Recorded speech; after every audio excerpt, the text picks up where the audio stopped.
So, what if you could actually unlock the logic inside your dog's mind? I mean, really get it and completely transform your training because of it. Well, that's exactly what we're going to do.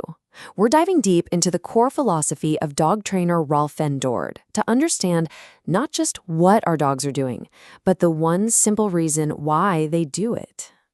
Look, we've all been there, right? It's that moment of pure frustration. You call your dog, they make eye contact, and then they just bolt in the opposite direction. You feel completely ignored, maybe even a little disrespected.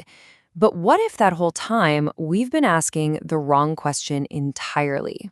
See, according to Rolf van Dort, this has nothing to do with your dog being stubborn or disobedient. The root of the problem is actually much, much simpler. It's a language barrier. We're speaking one language, and our dogs, they're operating on a completely different system. Okay, so let's get into it. A dog's logic. Because if we want to bridge that communication gap, we have to stop thinking like humans for a minute and start seeing the world through their eyes. Rolf van Dort has this really powerful way of putting it. Just imagine someone shouting complex instructions at you in a language you have never heard before. That's what our commands often are to our dogs, just meaningless noise. At least until we give them a really good reason to tune in. And this right here is the absolute core of how they think. Dogs don't have a moral compass. They aren't trying to be bad or naughty. Nope, they are purely practical, functional creatures. Every single thing they do is based on one simple, in-the-moment calculation. What's the best deal for me right now?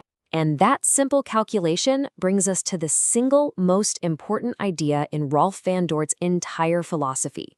What he calls the golden rule. I'm telling you, if you can really grasp this one concept, you'll have the master key to understanding pretty much all dog behavior. This is it. That's the whole thing. The golden rule. Every single choice your dog makes, from chasing a squirrel to ignoring your call to come, it's because, in that split second, it's the most beneficial option for them.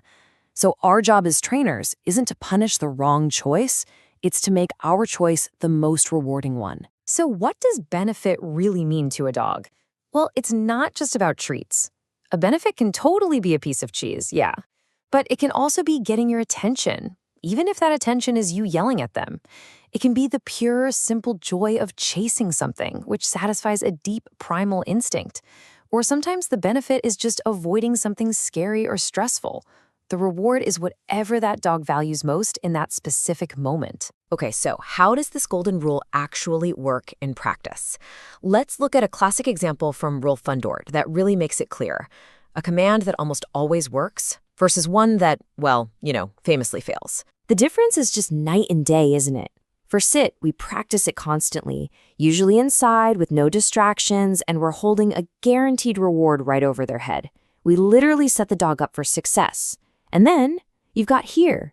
We often try it for the first time at the dog park with a million distractions, asking our dog to go against its instinct to play for a reward that might not even be there. We've pretty much set them up to fail. And that's the whole secret, right there. The sit command works because, usually without even realizing it, we apply the golden rule perfectly. We make sitting the easiest, most profitable choice for the dog in that moment. The path to getting any command to be reliable is just to apply that same logic on purpose. But okay, I hear you. What about the behaviors we don't reward? Why on earth does a dog keep barking its head off at the mailman even when we're yelling no? This is where a really important concept comes in. Self-rewarding behavior. A self-rewarding behavior is pretty much exactly what it sounds like. It's any action that is its own reward. The dog doesn't need a treat from you because the act of doing the thing, the barking, the chasing, the digging, it just feels good. It releases stress or it satisfies an instinct. Think about it from the dog's perspective for a second. The dog barks like crazy, and what happens? The mailman leaves. In the dog's mind, it worked. I'm a hero. I chased away the intruder. That's a huge reward. Chasing a squirrel is pure instinctual bliss. Jumping on you gets a reaction, and hey, for a dog, any reaction is often better than being ignored. And this is why these behaviors can be so tough to stop. With self-rewarding actions, the dog is in complete control of the paycheck. The reward is immediate, it's guaranteed, and it's awesome. So according to the golden rule, they're just making the logical choice.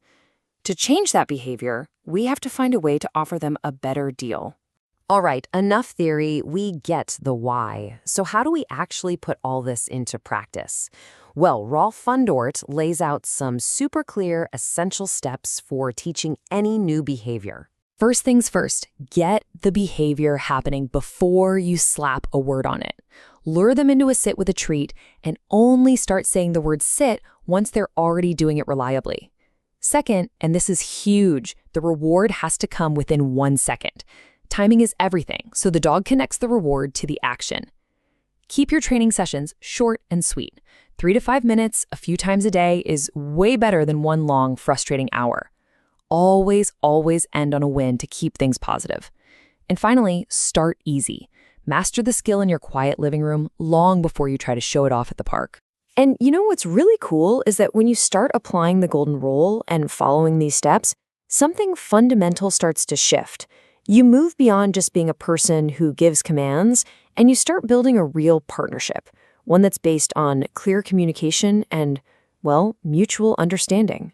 And this quote from Rolf van Dort just says it all, doesn't it? The real goal isn't to have a little robot that just obeys every command. It's to have a dog that trusts you, that understands what you're asking, and that chooses to cooperate with you because you've consistently made it the best option available. So, here's the ultimate takeaway. If you remember one thing, let it be this. The next time your dog does something you don't like, just for a second, stop yourself from immediately correcting. Instead, ask yourself 2 simple questions. What benefit is my dog getting from this right now? And how can I make my choice the most beneficial one? That single change is the powerful shift from correction to real communication. Which leaves us with a final thought to chew on. When we start looking at the world through their eyes and begin to understand their simple, practical logic, we can finally start to understand their language. So the next time you interact with your dog, ask yourself this question. What are they really trying to say? The answer might just change everything.